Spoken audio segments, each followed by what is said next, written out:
Hey friends, I'm here to talk about this draw between Corinthians and Bahia, 1-1 over in Salvador. It was a match that was chaotic almost the whole time, a lot of fighting, a very tough game as well with lots of cards.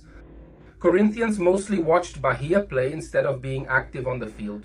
Corinthians opened the scoring very early with Rilere at the beginning of the game, but then Bahia ended up putting a lot of pressure on Corinthians, managed to equalize, and had 3 goals disallowed by the referee for offside. And a foul at the beginning of the play. But anyway, Corinthians left Salvador with a point.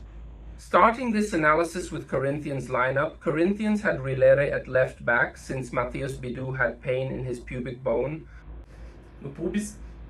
And had Raniella back after missing the game against Remo due to a twisted ankle.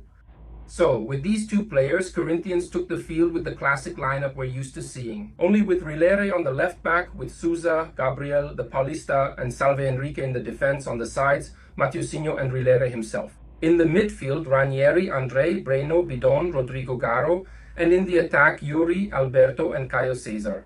This team, which played excellently against Remo, didn't perform the same way today against Bahia, okay?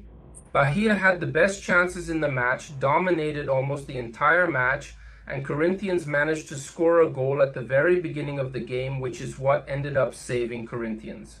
They opened the scoring very early in the 7th minute with a beautiful finish by Fabricio Anrilele, and also had a little help from Bahia's goalkeeper Ronaldo, who ended up letting Anrilele's shot in.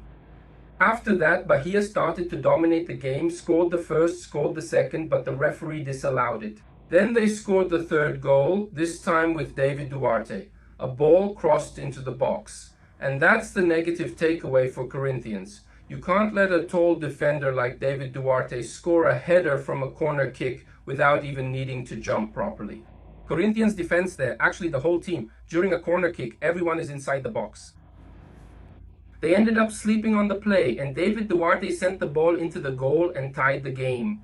In the second half, Bahia scored their 3rd goal, their 2nd goal, the 4th of the match, but it was also disallowed for offside at the start of Pulgar's play. William Jose scored after Hugo Souza made an awkward move. In the first half, Hugo Souza had also come out awkwardly. On the play, with a shot, with a ball sent forward, Hugo Souza ended up coming out, tried to boot it upfield, but missed the kick. Luckily, Gustavo Henrique, luckily for Corinthians, was there and cleared the ball, stopping that play, which could have been another goal for Bahia. So, there's the glass half full and the glass half empty, right? The glass half empty is that Corinthians' performance was far from being a good one, unlike in other away games. Against Grêmio, for example, Corinthians dominated and managed to win the game convincingly. Against Remo at home, which was also a very good match. But the glass half full is that Corinthians left Salvador with a point. We know playing there in Bahia is tough. Bahia had one of their best crowds of the year, so there was a lot of pressure. The stadium was full, so earning a point in the standings after all isn't so bad.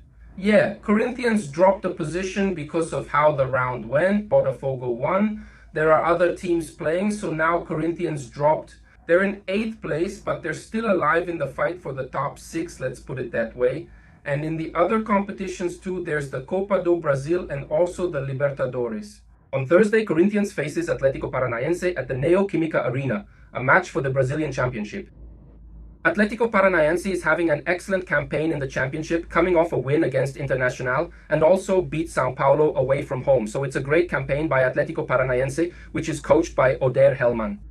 And there, also on Thursday, I believe we'll already have this mystery solved, whether Memphis Depay stays at Corinthians or not.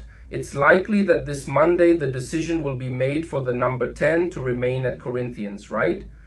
So, thank you very much everyone. Keep following Corinthians news on the Lance website, on YouTube, and on social media. Bye-bye.